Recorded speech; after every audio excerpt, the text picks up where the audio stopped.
رسول اللہ صلی اللہ علیہ وسلم نے فرمایا، جو شخص اللہ کی راہ میں جہاد کے لیے نکلا، اللہ اس کا ضامن ہو گیا۔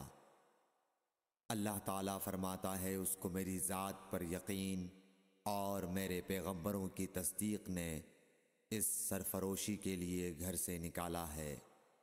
میں اس بات کا ضامن ہوں کہ یا تو اس کو واپس کر دوں ثواب اور مال غنیمت کے ساتھ، یا شہید ہونے کے بعد جنت میں داخل کر دوں۔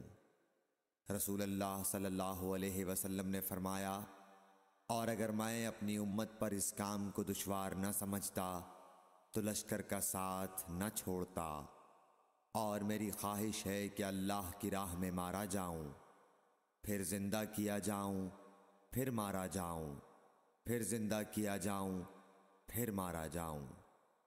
صحیح بخاری حدیث نمبر 36۔ حضرت صلی اللہ علیہ وسلم نے فرمایا، جو کوئی رمضان میں راتوں کو ایمان رکھ کر اور ثواب کے لیے عبادت کرے، اس کے اگلے گناہ بخش دیے جاتے ہیں۔ صحیح بخاری حدیث نمبر 37۔ حضرت صلی اللہ علیہ وسلم نے فرمایا، جس نے رمضان کے روزے ایمان اور خالص نیت کے ساتھ رکھے، اس کے پچھلے گناہ بخش دیے گئے۔ صحیح بخاری حدیث نمبر 38۔ حضرت صلی اللہ علیہ وسلم نے فرمایا، بے شک دین آسان ہے، اور جو شخص دین میں سختی اختیار کرے گا تو دین اس پر غالب آ جائے گا اور اس کی سختی نہ چل سکے گی۔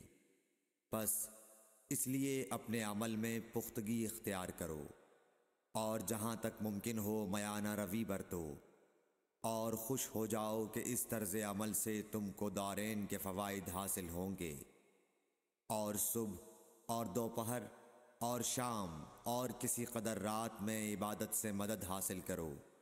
نماز 5 وقتہ بھی مراد ہو سکتی ہے کہ پابندی سے ادا کرو۔ صحیح بخاری حدیث نمبر 39۔ رسول اللہ صلی اللہ علیہ وسلم جب مدینہ تشریف لائے تو پہلے اپنی نانہال اترے جو انصار تھے، اور وہاں آپ نے 16 یا 17 ماہ بیت المقدس کی طرف منہ کر کے نماز پڑھی، اور آپ کی خواہش تھی کہ آپ کا قبلہ بیت اللہ کی طرف ہو۔ جب بیت اللہ کی طرف نماز پڑھنے کا حکم ہو گیا تو سب سے پہلی نماز جو آپ نے بیت اللہ کی طرف پڑھی عصر کی نماز تھی۔ وہاں آپ صلی اللہ علیہ وسلم کے ساتھ لوگوں نے بھی نماز پڑھی۔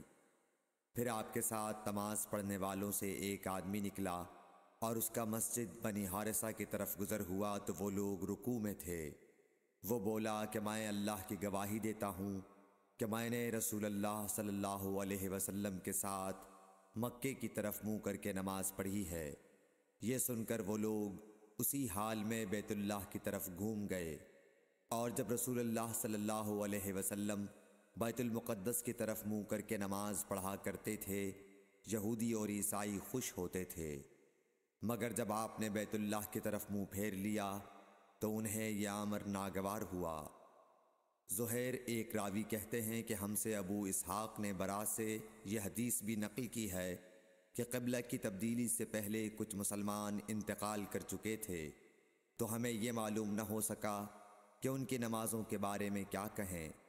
تب اللہ نے یہ آیت نازل کی، وَمَا كَانَ اللَّهُ لِيُضِيعَ إِيمَانَكُمْ، سورہ بقرہ آیت نمبر 143۔ صحیح بخاری حدیث نمبر 40۔